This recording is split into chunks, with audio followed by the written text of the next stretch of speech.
अब देखो, अरे चलिए, आज सबसे इम्पोर्टेंट टॉपिक है तुम्हारा। कुछ ना हो तो ये तो आएगा एग्जाम में आपके, इस चैप्टर से रिलेटेड ये क्वेश्चन आते हैं। शायद ये छोटी क्लास में पढ़े हो। कौन सी क्लास में पढ़े इसको? 9th में। चलिए,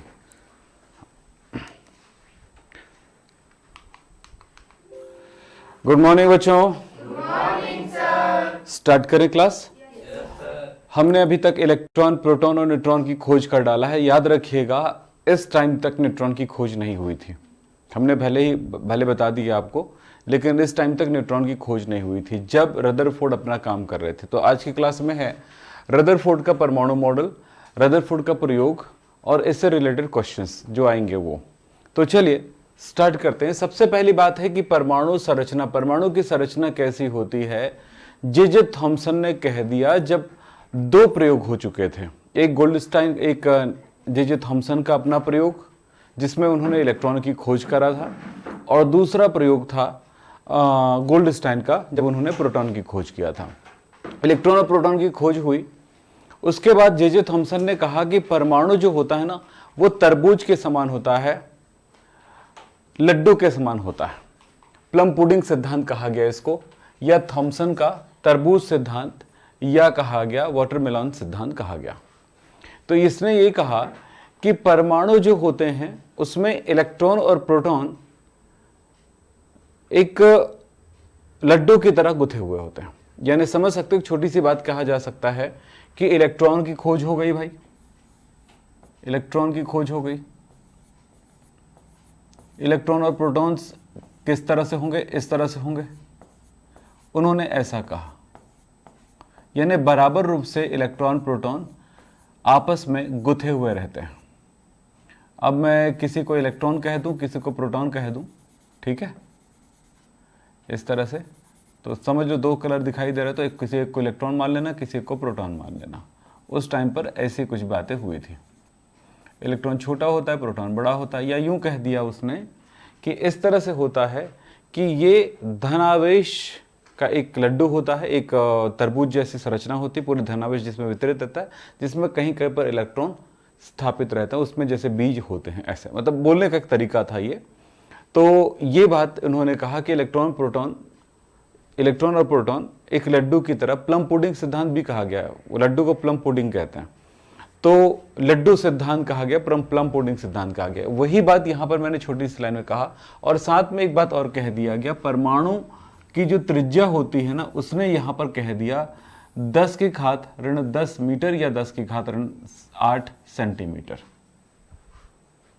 सेंटीमीटर में बोलो या मीटर में बोलो, मीटर में बोल रहा हो तो 10⁻10 मीटर होती है। इसकी क्या? इसकी त्रिज्या। तो परमाणु की त्रिज्या इन्होंने ऐसा कुछ बताया। फिर उन्होंने क्या कहा, जरा ध्यान देंगे, इसमें धनावेश समान रूप से वितरित होते हैं। लाइन पे ध्यान दीजिएगा, धनावेश बराबर रूप से वितरित रहेंगे, जिनमें इलेक्ट्रॉन जो है जैसे तरबूज में उनके बीज होते हैं, उसी तरह से वहां पर उपस्थित होते हैं। मतलब एक तरह से पूरा धनावेश है जिसमें इलेक्ट्रॉन्स उपस्थित है जगह जगह पे। ये इन्होंने कहा था, वही बोला है, वितरित होते हैं, जिसमें इलेक्ट्रॉन बीच बीच में गुंथे रहते हैं। इलेक्ट्रॉनों की संख्या संपूर्ण धनावेश को उदासीन करते हैं। इसका मतलब हुआ कि जितने इलेक्ट्रॉन होते हैं उतने ही प्रोटॉन होते हैं। ये भी उन्होंने कह दिया। यानी परमाणु कैसा होगा? इस तरह का होगा, लड्डू जैसा होगा। बात सोचने में आसान लगता है, सही भी लगता है, बहुत हद तक सही है। क्यों सही है भाई? इलेक्ट्रॉन पर ऋण आवेश है, प्रोटॉन पर धन आवेश है, एक दूसरे को आकर्षित करके रखा हुआ है, एक दूसरे को जोड़ के रखा हुआ है, चिपक गया है एक दूसरे में। बिल्कुल आसान है, क्योंकि परमाणु पूरी तरह से उदासीन होता है, परमाणु पर कोई चार्ज नहीं होता है। जब परमाणु पर चार्ज ही नहीं है, धन ऋण को उदासीन कर रहा है, और इसी कारण से एक दूसरे को जोड़ के रखा है।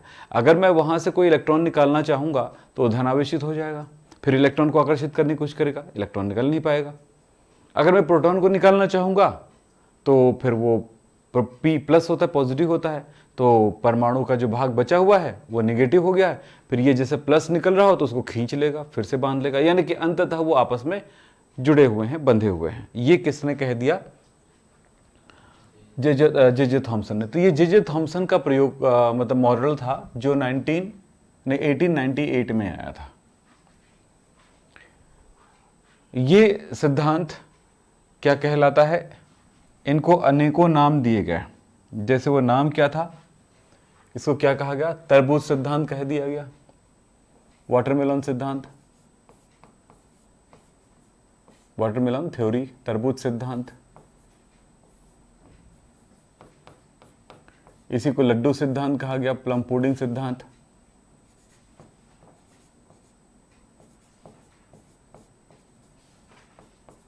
इस सिद्धांत के अंतर्गत क्या हुआ, ये मॉडल उन्होंने पेश किया। जे थॉमसन का ये काम तो अपना हो गया भाई, इलेक्ट्रॉन हो गया, प्रोटॉन की खोज हो गई, और उसके बाद इन्होंने जो कहा, ऐसा कहना उनके लिए जो प्रमाण पहले मौजूद था उसके आधार पर उन्होंने कहा वो सच था। लेकिन इसी के बाद एक प्रयोग और हुए जो रदरफोर्ड का प्रयोग है, जिसकी ये व्याख्या करने में सफल नहीं हुए। तो इनके बारे में थोड़ी सी कमी और इसकी अच्छाइयां बता देते हैं। जब ऐसा है, इलेक्ट्रॉन प्रोटॉन आपस में गुथे हुए हैं, तो पूरे परमाणु में धनावेश और ऋणावेश बराबर रूप से वितरित रहेगा, अपने आप बराबर रूप से फैला रहेगा। तो यही बात है कि इसकी क्या विशेषताएं थी इस सिद्धांत की, तो जरा ध्यान दीजिएगा। यह सिद्धांत दो तथ्यों को स्पष्ट करने में उपयोगी रहा है। देखो, किसी ने परमाणु देखा नहीं है और ना आज तक देखा जाएगा और ना आगे जाकर कोई देख सकेगा। ये बात हमेशा याद रखिएगा। परमाणु इसलिए नहीं देखा जा सकता कि परमाणु बहुत ही छोटा कण होता है, ठीक है। दूसरी बात है, परमाणु से मिलने वाले जो प्रमाण होते हैं, हम लोग जब काम कर रहे हैं तो जो प्रमाण होते हैं उसके आधार पे हम अपनी सिद्धांत या अपनी थ्योरी रखते हैं, है ना। जैसे इतिहास को कोई देखा नहीं है, जो जैसा जैसा प्रमाण हमको मिलते जाता है उसके पीछे हम उस बात को कहने की कोशिश करते हैं। जैसे कि होता है, राम प्रसाद ने किसी को मार दिया है जान से, हमारे पास किसी ने देखा नहीं है, पर उसके आधार पे हमारे पास अगर प्रमाण आते जाता है कि उसके घर में खुखरी मिली है ना, उसके घर में उस आदमी के खून के दाग मिले हैं, है ना। तो अब यहाँ पर वो सबूत है ना कि तुमने मारा है, तब वो राम प्रसाद कह सकते हैं मैंने नहीं मारा है, मेरा भाई श्याम प्रसाद ने मारा है। हाँ, अब उसके बाद भी होगी बात, खुखरी में तो तुम्हारा वो मिला हुआ है, हाँ, फिंगरप्रिंट्स भाई का तो नहीं मिला है, और भाई तो गया था, वो लखनऊ गया था, है ना, नाचने, आप तो यहीं थे, तो है ना, बात समझ में आ रही नहीं। तो बहुत सारे प्रमाण, तो ये प्रमाण क्या कहता है कि कौन क्या कर रहा है ये पता चलता है, क्या हो रहा है इसके बारे में। ये किसी ने देखा नहीं है, लेकिन पूरे उस जगह पे क्या क्या हुआ था, कैसे कैसे हुआ था, उस पूरे सीन को आपके सामने रख दिया जाएगा। एक्सपर्ट्स ये काम करते हैं ना, वही तो काम होता है कि एक्सपर्ट्स का, लेकिन बिना प्रमाण को वो भी नहीं कर सकेंगे। ऐसे ही हम लोग सबूत ढूंढते हैं कि क्या क्या क्या क्या हो रहा है, जिसके आधार पे उसकी कैसी संरचना होगी वो ढूंढ रहे हैं। तो हमें जैसे जैसे घटना मिली भाई, वो आप बोलोगे सर कैथोड किरण इधर ढूंढे और बोल दिया यार इलेक्ट्रॉन है, जबरदस्ती वाली बात हो गई, है ना। वो क्या बोलते हैं, एनोड किरण निकाले और बोल दिया प्रोटॉन है, ये तो बड़ा जबरदस्ती वाली बात हो गई यार, तुमने ऐसा बोला और हमको ऐसे बोल दिया, दिखाए कहाँ। ऐसा नहीं सोचने का, ठीक है। इसी के आधार पर प्रमाण मिलते जाते हैं। जैसे कि अब चलिए, ये कुछ दो तथ्य हमारे पास आ गए कि हाँ भाई ठीक है, क्या क्या बात है इसके बारे में समझो। पहली बात तो ये आया कि परमाणु में जो द्रव्यमान होते हैं बराबर रूप से वितरित हैं। लड्डू ऐसा नहीं होता है कि एक भाग ज़्यादा वजन और एक भाग कम वजन, बराबर रूप से रहता है ना बूंदी, चाहे लाल पीला नीला जैसा भी बूंदी हो, है ना। जब बनेगा तो लगभग एक जैसा वितरित हो जाता है उसमें। तो ये कहा गया, तो ये बात भी लगभग लग रही कि ठीक है भाई आप सही कह रहे हो। उसके बाद कहता है कि विद्युत उदासीनता बनाए रहती है, यानी कि जितने प्रोटॉन में धनावेश होता है, आपको पता है धनावेश प्रोटॉन का बराबर होता है इलेक्ट्रॉन के ऋणावेश के बराबर, दोनों का आवेश बराबर होता नहीं, 1.602 × 10⁻⁻19 कूलम। याद रखिएगा, पढ़ाई कर रहे हो कोई चीज एकदम हवा में छोड़िएगा, ठीक है। यानी आपने जो पढ़ा है वो पूरा याद होना चाहिए, अन्यथा हमारी सबकी सब चीज मटिया मीठ हो जाएगा, आगे तक लास्ट तक पहुंचते पहुंचते पूरा कचरा हो जाएगा। तो क्या हुआ, इलेक्ट्रॉन का द्रव्यमान क्या है, आवेश क्या है, 1 माइनस है और इसका है प्लस, लेकिन आवेश की वैल्यू कितनी है, दोनों की बराबर कूलाम में है। ठीक है ना, कितना है, इधर इधर याद रहना चाहिए, हाँ फटाफट, कितना 1.602 इंटू 10⁻20, नहीं सॉरी 19 कूलम, यस 19 कूलम। बेटे याद रहना है ना, मैं बता रहा हूं, आप मजाक से मत पढ़ना, दूसरे लोग कैसे पढ़ रहे उसको मत देखना, ठीक है। भले स्कूल में सोने का मन करे, नहीं समझ में आ रही है तो सो जाना आराम से, क्योंकि उधर जाके घर में पढ़ेंगे करके, है ना, उसी को आराम मान लेना। ज़्यादा नहीं समझ में आया तो सीधा खिसक लेना नीचे, टेबल में जगह बनवा लेना, एक तो गद्दा वद्दा बिछवा लेना, वही आराम से सो जाना। पूछिए यार अभी तो लड़का था, कहाँ गया, अटेंडेंस के टाइम आ जाता है अचानक, तो बोले मैडम वो सो रहा है। कहाँ, नीचे, वो देखो, अरे वाह तुमने तकिया वकिया भी ले आया, हाँ अरे वाह बढ़िया बढ़िया, सो जा बेटा सो जा, है ना। तो वो कर सकते हो आप। चलो ठीक है, मजाक तो हो गई, पर बात समझ में आया। तो दो बातें हुआ, क्लियर है दोनों बातें। समान रूप से द्रव्यमान वितरित है पूरे लड्डू में यानी कि परमाणु में, और उसमें धनावेश और ऋणावेश दोनों बराबर होने की वजह से वो विद्युतीय रूप से उदासीन है, यानी किसी भी तरह का परमाणु में कोई चार्ज नहीं होता, परमाणु में कोई चार्ज नहीं होता, याद रखना। अब सब कुछ हुआ, फिर कुछ समय बाद अलग अलग प्रयोग हुए, जिसमें रदरफोर्ड का एक प्रयोग बहुत ही महत्वपूर्ण है। उन्होंने अल्फा किरण को सोने के पतले प्लेट से गुजारा, तो जो उनको प्रमाण मिले, इस बात के लिए ये अपने आप को सक्षम नहीं मानता है ये सिद्धांत कि भाई अल्फा किरणों को सोने के पतले प्लेट से गुजारा गया, और उसमें ये देखा उन्होंने बहुत सारे किरण तो निकल गए, लगभग किरण निकल गए, उनमें से केवल बहुत कम यानी कि लगभग 20,000 कणों में से एक ही कण वापस लौट के आया। प्रति बस 20,000 में एक कण वापस आना, कुछ विचलित हो गए। अगर ये लड्डू होता, लड्डू का पूरा पूरा बना होता, तो बहुत सारे कण वापस आते, बहुत सारे कण विचलित होते और बहुत कम कण वापस जाते। क्यों?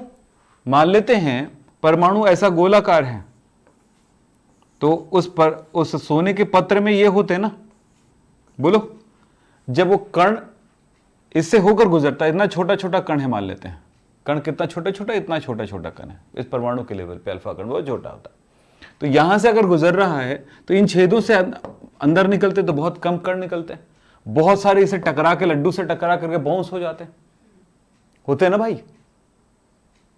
फुटबॉल का पूरा ढेरा लगा दो, ऐसे चिपका दो फुटबॉल को, एक प्लेट बना दो, दीवार बना दो, और उसमें से मैंने क्या भेजा, चलो हाँ, मतलब कुछ पाउडर के एकदम स्पीड से गुजरने वाले पाउडर भेजा, यस, क्या देखोगे? बहुत सारे पाउडर इधर उधर बिखर जाएंगे, इधर ही रह जाएंगे, उधर नहीं जाएंगे। लेकिन इसके प्रयोग जो है, रदरफोर्ड का प्रयोग जो था, उसमें बहुत सारी बातें ये आई कि उन्होंने देखा यार ऐसा नहीं हो रहा, तो उस टाइम ये प्रयोग देखेंगे हम लोग, अभी बात करेंगे। तो रदरफोर्ड का प्रयोग जो है, इसकी व्याख्या करने में ये असफल रहा है। ये जो परमाणु का मॉडल था वो इतनी सक्सेसफुल नहीं रहा, यानी कि अब परमाणु के बारे में एक और जानकारी हमें हासिल हो रही है। क्या हासिल हो रही है जरा देखते हैं, रदरफोर्ड का प्रयोग देखते हैं। रदरफोर्ड का प्रयोग जो है 1911 में आया।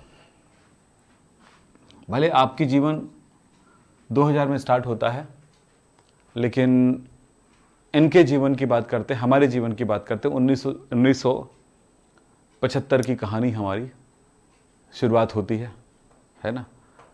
2024 तक अभी तक तो आया हुआ, आगे कब तक वो, मतलब इतने से इतने तक वाली कहानी कब तक होगा वो पता नहीं, लेकिन इतने से स्टार्ट हो गया वाली कहानी तो चालू हो ही चुका है ना।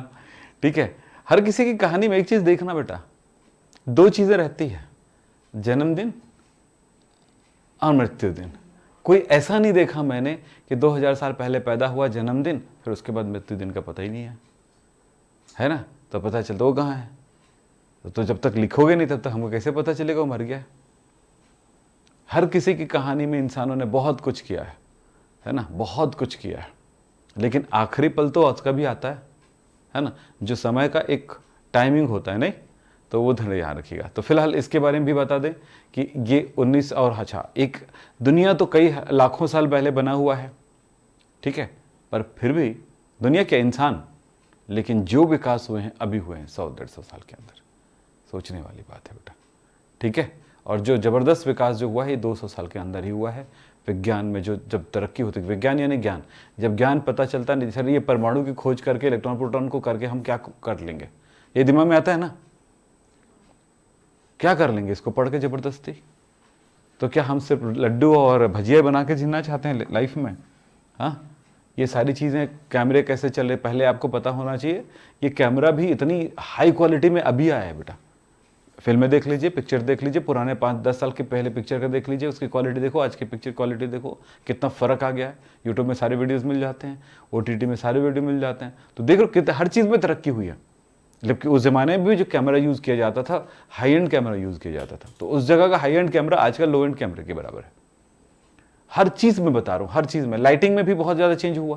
पहले वो फिलामेंट जला करके, है ना, तार को इतनी गर्म की जाती थी इलेक्ट्रिसिटी प्रवाहित करके कि वो प्रकाश छोड़ने लगता था। तो उस आइडिया पे काम करता था। बहुत सारी बिजली लगती थी, लाइट बहुत कम हुआ करता था, ठीक।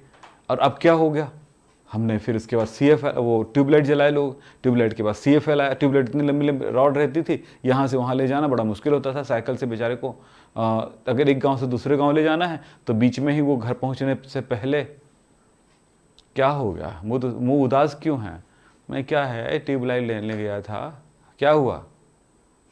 अब ट्यूबलाइट होता क्या है, जब जाता हूँ तब लाता हूँ तब टूट जाता है। ये कहानी हुआ करता था।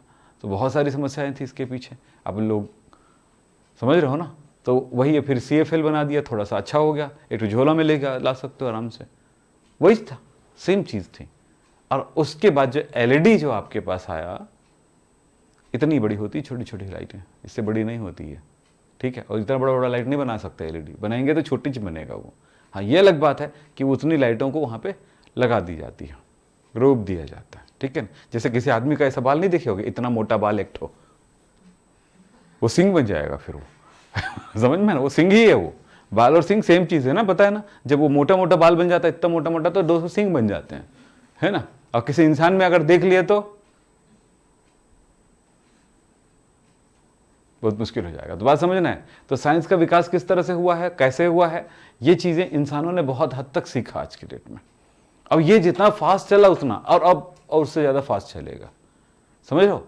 तो ये विकास ऐसे ही चलता है। ये विकास जो है, विज्ञान जैसे जैसे तरक्की करने लगती है, लोग पैसा फेंकने लगते हैं तो लोग और ज़्यादा काम करने लगते हैं। ऐसे चलता है एकदम सीधा। और अभी का विकास बहुत पहले ऐसे चला था, ऐसे कुछ हजारों साल में इंसानों ने ऐसे ऐसे ज़िंदगी की तैली, कुछ हजारों साल में इंसान को पत्थर का उपयोग पता चला, वो उसी में खुश था। फिर उसके बाद थोड़ा पत्थर को औजार में लगाए, ये लकड़ी में लगाए, थोड़ा ऐसे ही चला, थोड़ा पहिया वाली बात हुई। जैसे जैसे परमाणु, एटम के परमाणु के बारे में पता चला, बाप रे, विकास ऐसे बढ़ा। सोचो परमाणु को जानना कितना ज़रूरी है, ठीक है। परमाणु जाने तभी तब की मोबाइल चल पाई, इतनी छोटी सी। पहले रेडियो इतना इतना बड़ा हुआ करता था, एक ठो रेडियो, आज के समाचार, मर गया, समाचार सुना मर गया, बोले यार गड़बड़ हो गया, कौन मरा, क्या हुआ, फिर गांव भर में दहशत, है ना। आज आपके गांव में कुछ भी आता था, तो ऐसा चलता था। और आज ऐसे क्लियर सुनाई देता है ना। ज्यादा दूर की बात नहीं, हमारी खुद की मशीन इतनी क्लियर सुनाई देती है आपको, सही है ना। सोचो तरक्की यहीं से है। फिलहाल हम बात करते हैं, ये बात तो समझ में आ गया आपको, रदरफोर्ड का परमाणु मॉडल। जरा इस पे बात करते हैं। रदरफोर्ड का प्रकीर्णन प्रयोग, इसको ये आया था 1911 में। इन्होंने क्या किया था, 2-3 लाइनें बोल देता हूं आपके लिए। पतले स्वर्ण पत्रों पर अल्फा कणों का प्रकीर्णन किया, यानी बौछार किया, ठीक है। प्रयोग आपको याद होगा, 9th में पढ़े हो आप लोग, तो प्रयोग बताऊंगा आपको, परेशान मत होइए। तो आपने अल्फा कण क्या है, अल्फा कण कहां से प्राप्त हुआ, वो भी आपको पता है। मैंने आपको इसका रदरफोर्ड का एक प्रयोग और बता दिया था। 1906 के आसपास हेनरी बेकरेल ने एक चीज बताया, वो था रेडियो एक्टिविटी।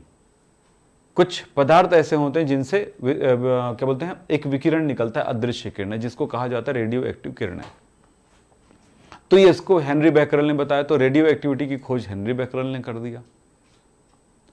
ये जो विकिरण है, रेडियोधर्मी किरणें हैं, ये 3 भागों से बना होता है, 3 प्रकार की किरणें एक साथ होती हैं।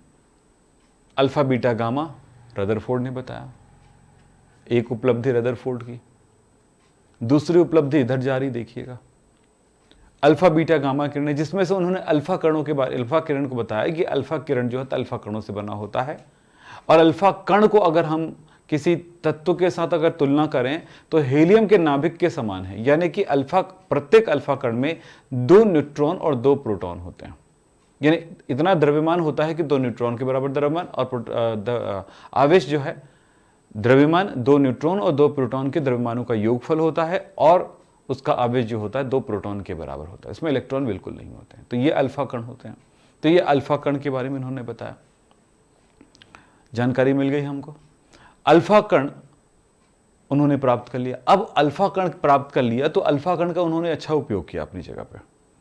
इन्होंने सोने की बहुत पतली फिल्म लिया और उसमें से इन्होंने अल्फा कणों की बौछार किया।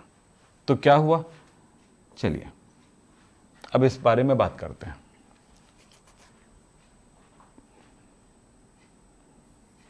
एक रेडियो एक्टिव पदार्थ को कहां रखा जाता है आपको पता है ना, लेड बॉक्स में। किस में रखा जाता है, लेड बॉक्स में। ये रेडियोधर्मी पदार्थ है।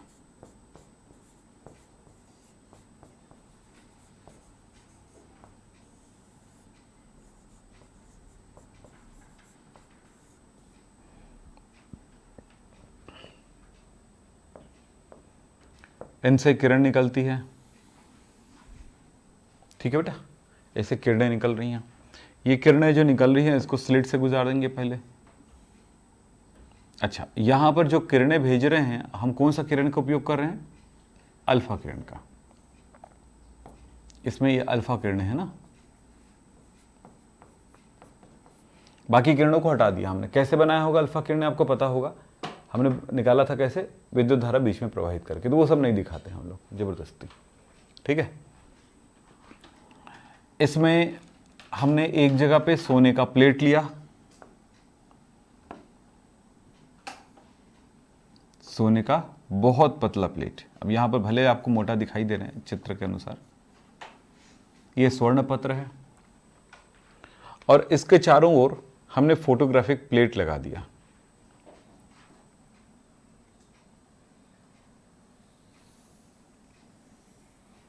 इस तरह से एक फोटोग्राफिक प्लेट लगा दिया। यहाँ पे एक छोटा सा शटर होगा, शटर समझते हो ना, बहुत कम टाइम के लिए खुले और बंद हो जाए, ठीक। तो इसे एक टाइम के लिए, हम जितने टाइम के लिए खोलेंगे, ठीक है, जितनी किरणें निकलेगी, जैसे अपन नल से पानी निकालते हैं ना, है ना, कितना पानी निकालना उसके अनुसार खोलते हैं फिर बंद कर देते हैं, ठीक है ना। तो वैसे ही उन्होंने एक टाइम तक खोला और बंद कर दिया इसको, शटर जैसे कैमरा क्लिक करते हो। तो वैसे ही ये है फोटोग्राफिक प्लेट,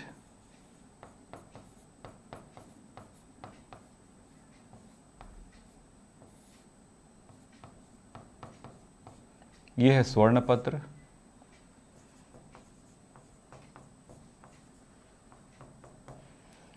अब आप समझ रहे हो कि अल्फा किरण आगे बढ़ रही है, अल्फा कणों की बौछार हो रहा है इस पे, और वो इन्होंने क्या देखा ये जरा समझें।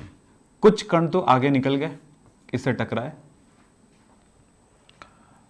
कुछ यहां पर आपको विचलित अवस्था में दिखाई दिया, कुछ में क्या बहुत सारे कण आगे दिखाई दिए। यहां पर मतलब इस जगह पे दाग उनको बहुत ज्यादा दिखाई दिया, इन जगहों पर थोड़े कम दाग दिखाई दिए, लेकिन इस तरफ भी दिखाई दिए लेकिन बहुत कम दिखाई दिया। तो इस तरह से लगभग सभी दिशाओं में ये कण टकराए। तो इस तरह से फिल्म एक तरह से एक डिजाइन, एक जो उसको फोटोग्राफिक प्लेट को जब उसको ने साफ किया तो कुछ चीजें उन्होंने देखा। क्या देखा वो मैं जरा दिखाना चाहूंगा। देखिए इन्होंने क्या देखा, इसको जरा बात करते हैं। तो यहां पर कुछ बातें बताना चाहूंगा। अल्फा कण जो प्रयोग मैंने बताया था उस प्रयोग के बारे में बात करता हूं, ठीक है। अल्फा कणों के एक स्रोत को लेड के ब्लॉक में रखा उच्च ऊर्जा युक्त कणों को एक स्लिट में से गुजारते हुए धारापुंज प्राप्त होता है, अतः इनकी बौछार एक पतले पत्र पर कर दी जाती। तो मैंने पूरी डिटेल लिख दिया आपके लिए, कभी अगर बात हो कि सर प्रयोग आपने नहीं लिखाया तो मैं आपको दे देता हूँ, आप लिख लीजिएगा, ठीक है। जो जो मैंने बोला वो मैं आपको यहाँ पर लिख के दे दिया हूँ, ठीक है। फिर आप देखिए क्या, स्वर्ण पत्र के चारों ओर जिंक सल्फाइड का वृत्ताकार प्रतिदीप्ति होती है। ये नहीं करते, उस ऐसे करने में फिर वो उसको काउंट करना आसान नहीं होता है। इसमें सबसे अच्छा तरीका है, स्वर्ण पत्र के चारों ओर हमने फोटोग्राफिक फिल्म व्यवस्थित कर दिया, ठीक है। इससे क्या होगा कि जो पिक्चर है वो परमानेंटली रहेगा ना, ताकि हम बीच में बाद में अध्ययन कर सकें अच्छे से। लेकिन अगर जिंक सल्फाइड पर होगा तो प्रॉब्लम क्या होगा, जिंक सल्फाइड पर जैसे अल्फा कण पड़ेगा वैसे चमक जाएगा वो जगह, फिर बाद में छिप जाएगा। तो वैसे हम उसको ना काउंट कर सकेंगे कितने कण टकराए हैं, और ना बहुत सारी चीज़ें कुछ भी नहीं कर पाएंगे। तो इसलिए वो ज़रूरी था, जिससे जब अल्फा कण क्या है पर्दे पर टकराता है तो प्रकाश की फ्लैश या बिंदु पर प्रकट की जाती है। मतलब ये बहुत सारी बातें लिखा गया, इसका सीधा सा मतलब ये है कि जैसे मैंने अभी प्रयोग में जो बताया वो घटना आपको हुई है, ठीक है। क्या बताया मैंने, अल्फा कणों को अल्फा कणों को स्वर्ण पत्र पर टकराया गया, और इसका जो वहां से निकलने वाले जो अल्फा कण थे उनको पता लगाने के लिए उन्होंने क्या लगा दिया, फोटोग्राफिक प्लेट लगा दिया, ठीक है। ये प्रयोग आपने देखा, सिंपल है प्रयोग, कोई कठिन तो है ही नहीं। अब इन्होंने क्या देखा उसके बारे में थोड़ी बात करते हैं। इन्होंने जो देखा उसके कुछ स्टेप्स देखिए। पहली बात, उन्होंने ये देखा कि लगभग 99% जो कण थे, यानी जितना हमने प्रकाश डाला था वो पार हो गया। बड़ी अजीब बात है यार, सोने की इतनी सघन पत्र है जिसमें इतने सारे परमाणु हैं, मतलब सोने के पत्र को इतना पतला किया गया, सोना क्यों लिया गया?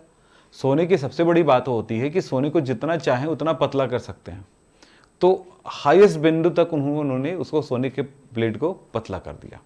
दूसरे धातुओं को जैसे पतला करना शुरू करोगे ना तो फटने लगता है, तो ये ऐसा नहीं हुआ।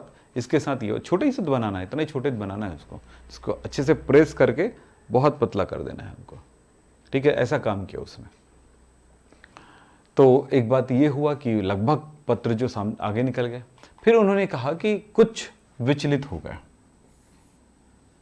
फिर ये भी कहा कि बहुत ही कम कण वापस आते हैं, लगभग 20,000 कणों में से केवल एक कण ही वापस आते हैं। ये उन्होंने देखा।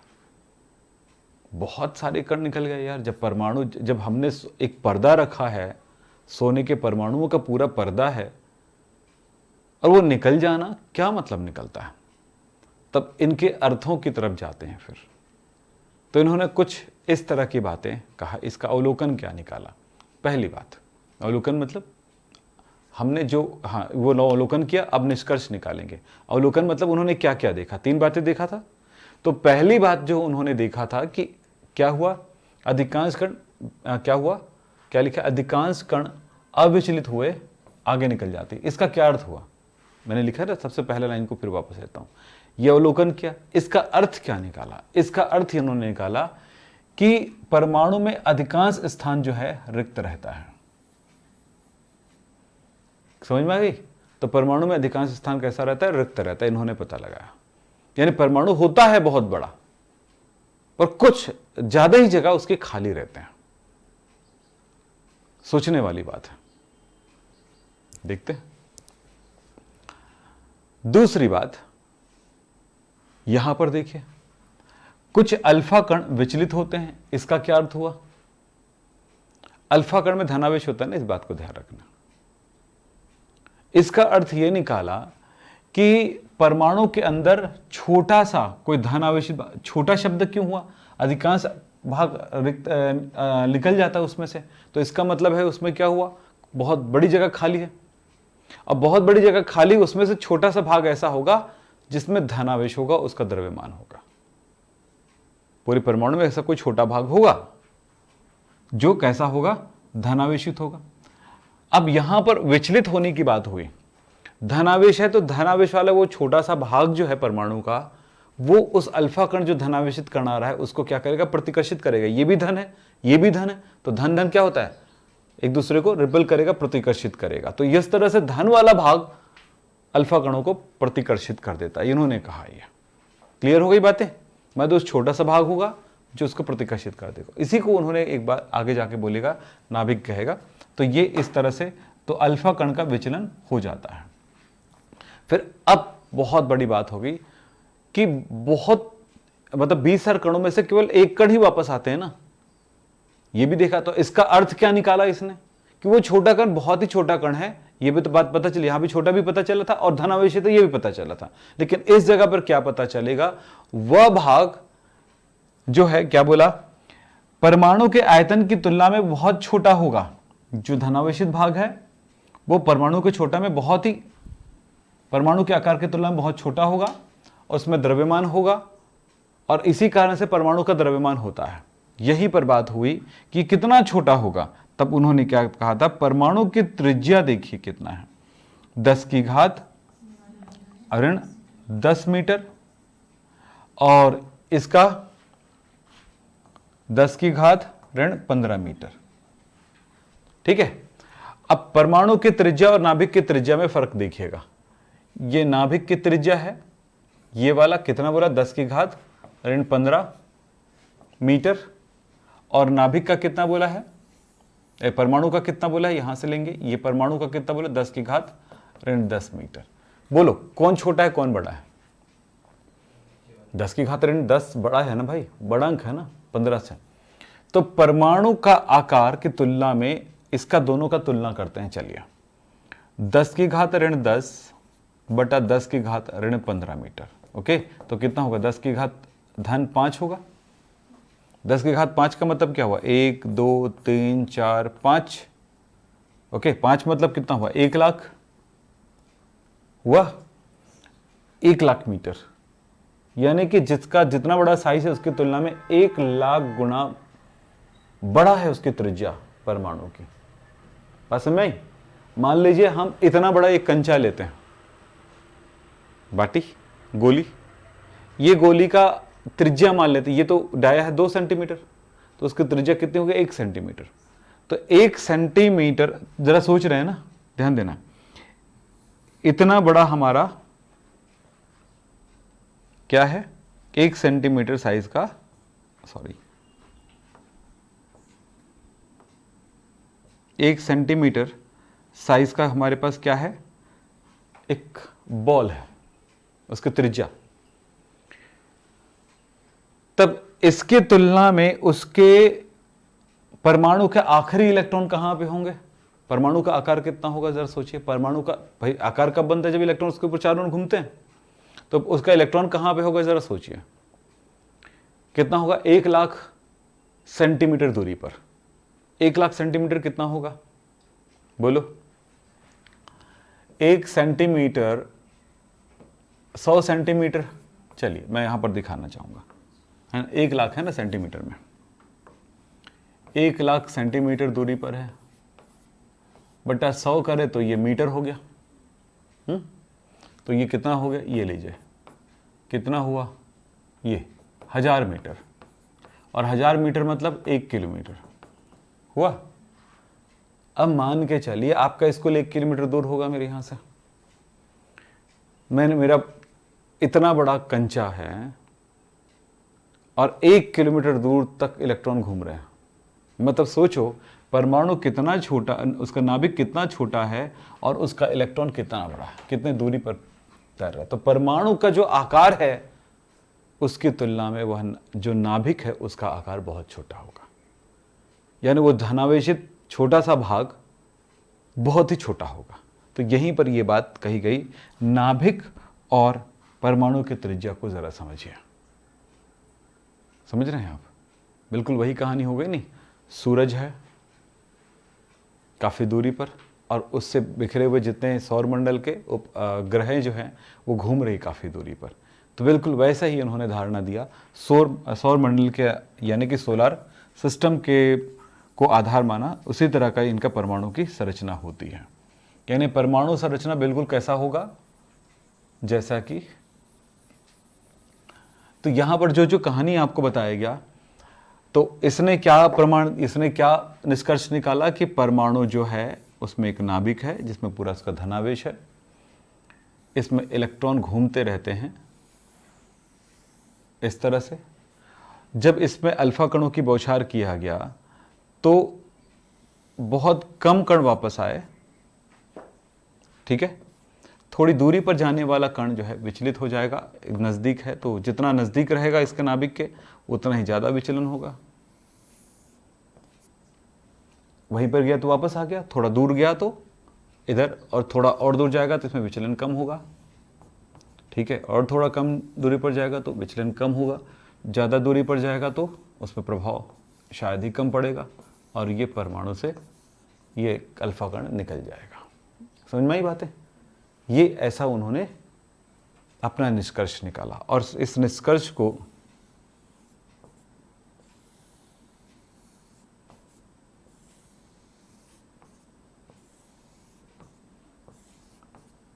देख रहे हो, इसलिए इस तरफ ज़्यादा प्रकाश दिखाई दिया, ज़्यादा अल्फा कण दिखाई दिया, पार बहुत कम कण विचलित हुई और वापस जो आई थी बाउंस करा था वो बहुत ही ज़्यादा कम कण था। तो ये इसका प्रमाण हुआ। अब बात करते हैं तो रदरफोर्ड का परमाणु मॉडल। तो रदरफोर्ड ने इस आधार पर, अपने इस प्रयोग के आधार पर परमाणु कैसा है इन्होंने कुछ जानकारी दिया, उसको कहते हैं रदरफोर्ड का परमाणु मॉडल। तो हमने क्या क्या देखा? पहले प्रयोग देखा, फिर हमने अवलोकन यानी उनसे क्या प्राप्त किया वो देखा, फिर उसके बाद क्या निष्कर्ष मिला वही देखे ना। उसके बाद अब उन्होंने अपना क्या दे दिया? मॉडल दे दिया। रदरफोर्ड का परमाणु मॉडल डाल्टन के परमाणु मॉडल से अब बहुत ज़्यादा आधुनिक हो चुका है, समझ रहे हैं? डाल्टन ने सिर्फ एक कण को कहा था परमाणु, ठीक है, लेकिन जॉन डाल्टन ने प्रोटॉन और न्यूट्रॉन का, प्रोटॉन और इलेक्ट्रॉन के उस लड्डू को कहा था परमाणु। अब वो जो उन्होंने अभी कह रहे हैं, अभी ये भी वही कह रहा है अभी रदरफोर्ड, लेकिन उन्होंने लड्डू जैसा बना हुआ नहीं कहा इसने, ठीक है। इसने कहा भाई परमाणु जो होता है ना, एक फैलाव है, एक खाली स्थान है पूरा, जिसमें बीच में कोई धनावेशित कण होगा और जितने भी धनावेशित भाग होते बीच में सेंटर पे रहेगा और उसके चारों ओर इलेक्ट्रॉन घूमते रहेंगे। ये धनावेशित कण उस इलेक्ट्रॉन को आवेश की वजह से, यानी इसमें धन चार्ज है और इलेक्ट्रॉन पर ऋण चार्ज है, तो एक दूसरे को आकर्षित करेगा। अब बात यह हुआ कि ये इसमें गिर क्यों नहीं रहा है? क्योंकि गतिमान है। अब सोचो, एक बॉल ले लो, एक पत्थर ले लो, रबर से बांध लो, ध्यान सुनिएगा, रबर से बांध लो और उसको घुमाओ। रबर उसको बांध के खींच रहा है, एक दूसरे को खींच रहे है ना। मेरा हाथ खींच रहा है वो बॉल और बॉल खींच रहा है मेरा हाथ, क्योंकि रबर है ना। तो अब उसमें एनर्जी जा रही है, तो ऊर्जा है, तब तक वो क्या करेगा? भागेगा। अच्छा, वो दूर बहुत ज्यादा क्यों नहीं है? क्योंकि वो खिंचाव में है। जितनी ज्यादा उसमें स्पीड लगाओगे, जितनी ज्यादा उसमें एनर्जी लगाओगे, वो उतनी ही आपसे हाथों से दूर जाएगा ना। और लेकिन वो गति करता रहेगा। गति की वजह से वो दूर है। हेलो, गति की वजह से वो दूर है, पर धन और ऋण आवेश की वजह से वो आकर्षित है। बात समझ रही है? इस तरह से में दो तरह के बल लग रहे हैं। एक बल लग रहा है अंदर की ओर और एक बल लग रहा है बाहर की ओर। दोनों बल जहां पे संतुलित हो जाए, इलेक्ट्रॉन वहीं पर घूमता रहेगा। जहां पर दोनों बल समान हो जाए, वहां पर वो इलेक्ट्रॉन घूमता रहेगा। समझ में आया बातें? कोई भी चीज है, अगर मैं इसको ऐसे खड़ा करूंगा तो नहीं रहेगा। तो यहां पर खड़े होने के लिए दो बल लग रहे होंगे, इधर से गिरने के लिए, इधर गिरने के लिए, यहां से बचाने के लिए, ठीक। तो ये यहां पर सोचना है। सो यहां पर आप बात समझ में आ गई। अब इन्होंने मॉडल दिया, भाई परमाणु ऐसा होता है। अब समझ लो, हमने परमाणु की खोज कर डाला, परमाणु की संरचना की खोज कर डाला। परमाणु खोज बहुत पहले हो गई थी, उसकी संरचना। तो पहली बात उन्होंने कहा, परमाणु का संपूर्ण पूरा द्रव्यमान और उसका पूरा धनावेश, परमाणु का संपूर्ण द्रव्यमान, संपूर्ण धनावेश उसके केंद्र पर स्थित होता है, जिसे इन्होंने नाभिक कहा था। इस तरह से इन्होंने नाभिक की खोज किया था, ठीक है। रदरफोर्ड ने किसका खोज किया? नाभिक की खोज किया, परमाणु की नाभिक की खोज किया। दूसरा इन्होंने कहा, परमाणु के आकार की तुलना में उसका नाभिक अत्यंत छोटा होता है। और हमने भी देखा था, कितना बोला था? परमाणु का जो त्रिज्या थी 10 की घात ऋण 10 मीटर था, है ना, और नाभिक की, हाँ 10 की घात ऋण 15, एकदम याद हो जाएगा, 10 15 तो ऐसे याद हो जाते हैं ना। तो चलिए उल्टा मत लिख देना, क्योंकि उल्टा लगता है कई बार सोचने में, क्योंकि 10 की घात 15 मतलब तो बड़ा हो गया ना, लेकिन माइनस उसको भी ध्यान रखना तो छोटा है। तो ये इन दोनों के बारे में इन्होंने तुलना भी कर दिया। देखो सिर्फ काम, वैज्ञानिकों का काम किस लेवल तक जाता है सोचो यार, है ना। ऐसे मैं नीचे में ना बीच में नाभिक होता ना, इलेक्ट्रॉन प्रोटॉन होता हो तो होगा, ऐसा नहीं होता है। रद्दी काम नहीं कर सकते, पूरा प्रूफ देना पड़ता है, ठीक है। हम लोग क्या बोलते हैं, जैसे बोला ना उसे राम प्रसाद ने मारा, ऐसा थोड़ी है तुमने, और राम प्रसाद आके खुद बोलेगा मैंने मारा हूं ना, तो भी नहीं मानते अदालत, समझ रहे हो ना। एक बात हमेशा याद रखना, तब भी अदालत नहीं मानती उस चीज को। प्रूफ करो बेटा तुमने मारा है। वो साहब मैंने खुखरी से मारा था, नदी में फेंक दिया था। बोले नदी ढूंढो, नदी नदी ढूंढते पूरा, खुखरी कहां मिलेगा, ठीक है, नहीं मिला, चलो और दूसरा सबूत दिखाओ। तो साहब वो अजूबा देखा था, अजूबा प्रसाद ने देखा था। अच्छा अजूबा प्रसाद को ढूंढो, साहब वो तो मर गया, तब भी तुमने नहीं मारा। अब वहां पे उसको खुद को प्रूव करना पड़ेगा, समझ में आई बातें। ये होता है बेटा असली असली इन्वेस्टिगेशन होते हैं। पता नहीं क्या हुआ बाद में, वो तो आज पता चला कि वो मारा तो भले ही राम प्रसाद ने है, पर चंडी प्रसाद पे पूरा शक जा रहा है और पूरा सबूत चंडी प्रसाद के लिए मिल गया, तो बेचारा चंडी प्रसाद लटक जाएगा। जा एक सेकंड नाम लेता हूं ना मैंने लाइफ में कभी किसी को नहीं सुना चंडी प्रसाद, और क्या क्या पता आपको क्या क्या नाम लिया था, और क्या नाम लिया था बीच में, हाँ अजूबा मैंने कभी नाम नहीं सुना ऐसा कुछ, ध्यान रखना। चलिए तो पता चला तुम्हारे बच्चे होंगे, सबका नाम हो सकता है ऐसा कुछ, गलती से नहीं रखेंगे, सबने सोच लिया एकदम एक पल में सोचे सबने ना, तो पता है मेरे को क्या सोचते हो तुम लोग। हाँ जी चलिए ठीक है,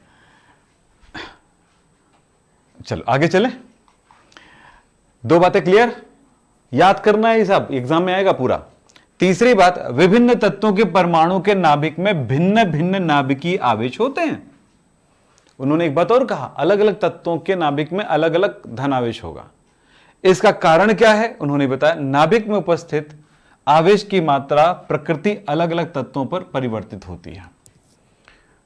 उन्होंने कहा था रदरफोर्ड, तो ये यहां पर डाल्टन के नियम से एकदम हम अलग जा रहे हैं, ठीक है, अलग नहीं जा रहे हैं, हम इसकी संरचना बता रहे हैं। तो हर एक परमाणु की क्या खास बात होगी, उसका द्रव्यमान होगा नाभिक का अलग अलग, और उसका आवेश भी अलग अलग होगा, ठीक है। पता है प्रोटॉन की संख्या अलग अलग होती है, तो परमाणु में हाइड्रोजन बोले तो हाइड्रोजन में धन आवेश 1 होगा, ठीक है, और ऋण आवेश 1 होगा उसके परमाणु का पूरा, तो सब मिला करके उदासीन हो गया, तो सब उदासीन ही होंगे। फिर अगले बात बोला है कि नाभिक के चारों ओर ऋणावेशित इलेक्ट्रॉन घिरा रहता है। नाभिक के चारों ओर कौन होता है, नाभिक है और उसके चारों ओर इलेक्ट्रॉन घिरा होता है, ठीक है, ऐसा कहा था उन्होंने ना। अब ये मत बोलना सर तो इलेक्ट्रॉन तो वो उसमें होते हैं, ऊर्जा स्तर में होते हैं, नहीं नहीं, वो सब अभी खोज नहीं हुआ है। इतनी जल्दी सब कुछ आदमी पा लेगा तो थोड़ी हो जाएगा, है ना। अच्छा मैंने सब कुछ पा लिया, है ना।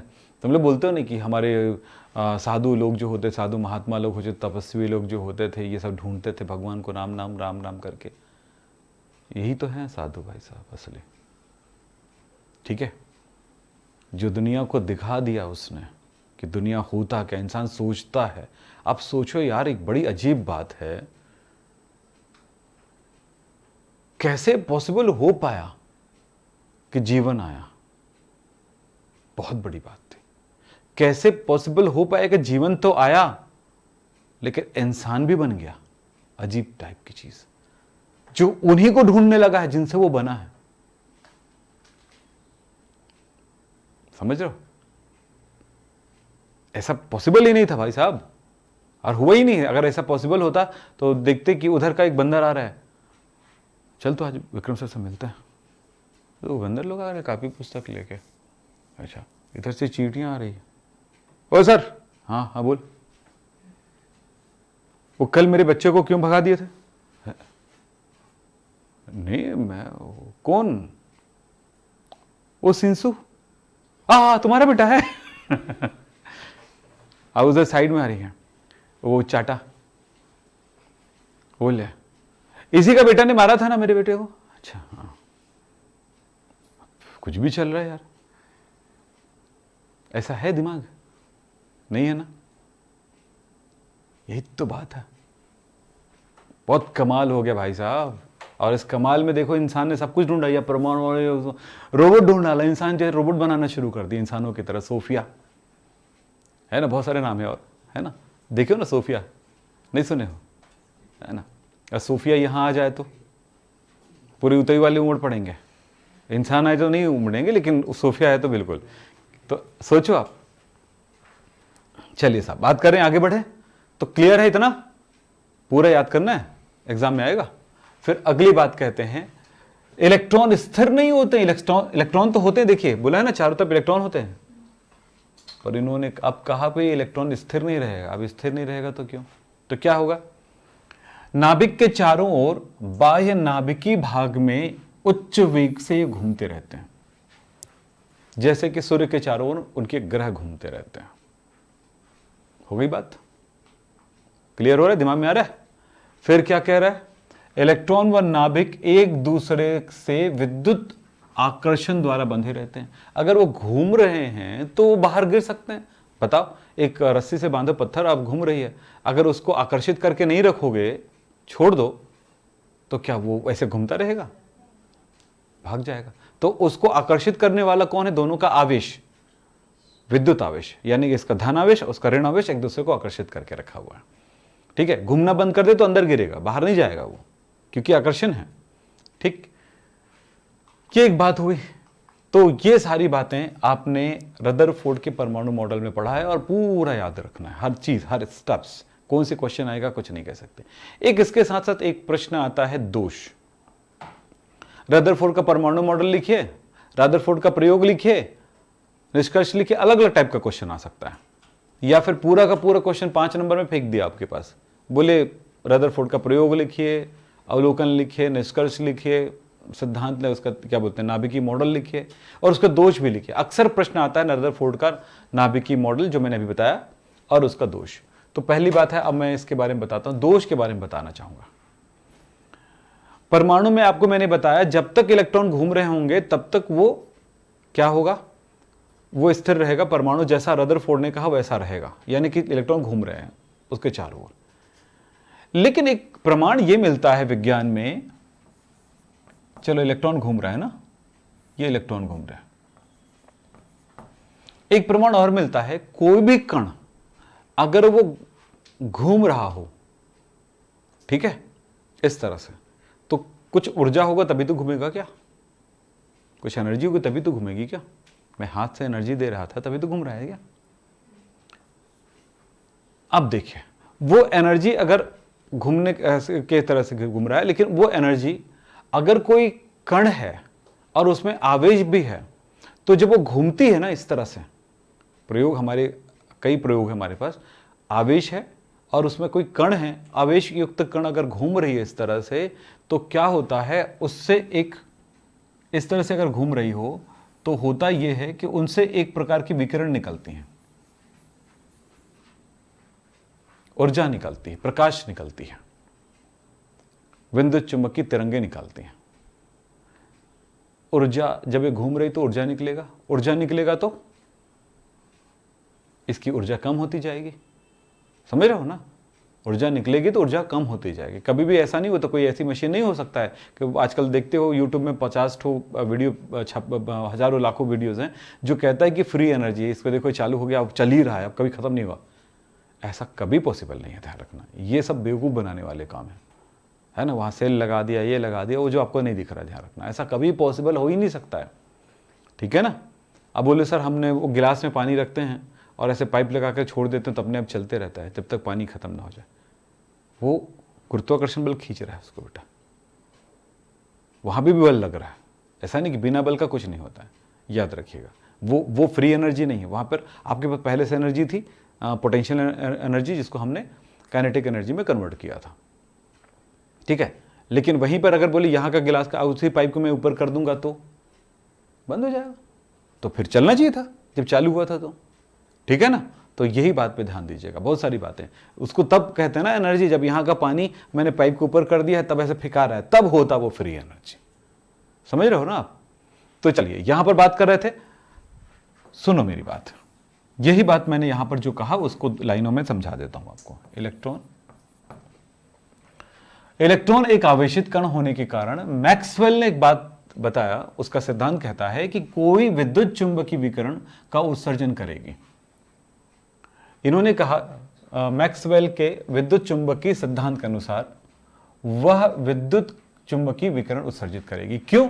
क्योंकि एक आवेशित कण है। आवेशित, यहां पर थोड़ा ध्यान से सुनिएगा, मैं ऐसे कह दूं इस बात को, यह पूरे लाइन में एकदम सही सही लिखा है, परेशान मत होइएगा। कोई आवेशित कण अगर गतिमान है तो विद्युत चुंबकीय विकिरण उत्सर्जित करती है। तो यहां पर विद्युत चुंबकीय उत्सर्जन करेगी तथा उसका क्या होगा, पथ जो है संकुचित होता जाएगा। क्यों?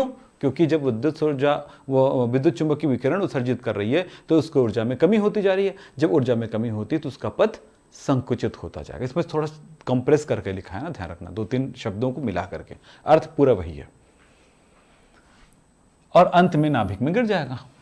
इस प्रकार रदरफोर्ड ने जो कहा है कि परमाणु नाभिक के चारों इलेक्ट्रॉन घूम रहे होते हैं, तो घूमेगा ही नहीं, ठीक। और जब इलेक्ट्रॉन घूमेगा ही नहीं तो नाभिक ना होगा ना परमाणु होगा, नाभिक होगा ना वो जैसा इलेक्ट्रॉन घूम नहीं रहे होंगे। तो इस तरह से नाभिक वाली धारणा तो खत्म हो गई। तो इस तरह से उन्होंने कहा कि अगर ऐसा है तो ये इसमें गिर सकता है। अब बोला रदरफोर्ड को कि भैया अब बताओ तुम्हारा ये सिद्धांत, तुम्हारा ये मॉडल कैसे होता है, कैसे सही हुआ? हो गया ना, उंगली उठ गई ना एक ठो। बेटा जितना अच्छा करते जाओगे उतना उंगली उठते हैं, इसी कारण से आदमी और तरक्की करता है। तो उंगली उठना भी जरूरी है। दूसरी बात कि जो हमने इलेक्ट्रॉनिक विन्यास की बात करते हैं आजकल ना, उसकी भी व्याख्या नहीं कर पाता है रदरफोर्ड। तो 2 बातें हुई, इलेक्ट्रॉन की वितरण की व्याख्या नहीं कर सकते आज के विज्ञान में, ठीक है, सब हो गया अब, ठीक। तो अगला स्टेप चाहेंगे आगे, हमारा यहां तक का मॉडल हो जाता है। तो इसको आप पूरी कॉपी में नोट करेंगे, याद करेंगे और हमें बताएंगे। यहाँ से आप तुम लोग समझ सकते हो कि अब नोट आप लोग टेस्ट दिलाना आपके लिए बहुत ज़्यादा आसान हो जाएगा, क्योंकि क्वेश्चन बनाना हमारे लिए आसान हो जाएगा। भर भर के क्वेश्चन हो सकते हैं। तो आज की बात यहीं पे समाप्त करते हैं। नमस्कार, धन्यवाद, वेलकम।